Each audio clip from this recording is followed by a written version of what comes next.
Goeiemôre, 12 Desember. Ek wil early warning.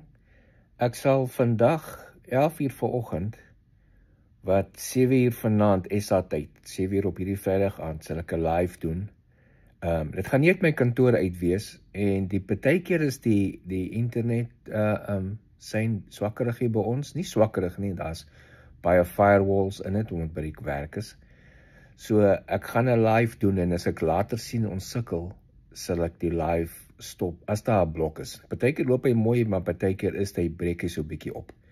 Maar as ons die live doen en die mense sien hulle begin die ding opblok of hy stol my, dan sal ek dit maar eers stop en dan môre aand 7 uur SA tyd sal ek ook definitief 'n live kan doen. Maar ek gaan vanaand, so as jy enige vrae het voorberei, spesifiek fokus op live hier in Amerika, dinge wat jy kan verwag hierso, ons kan daarop fokus, dis hierdie middag of vanaand, en dan algemene, maar ons sal enige algemene refugee vrae ook antwoord, maar as jy iets spesifiek wil opvolg oor die lewe hier in Amerika, iets wat jy kan uitsien of verwag, dan is dit oop vir dit. So, kyk vanaand 7 uur SA tyd, live hier uit my kantoor uit by die werk, en hopelik is ons firewalls op ons internet nie te ernstig dat hy te veel lag of drop nie.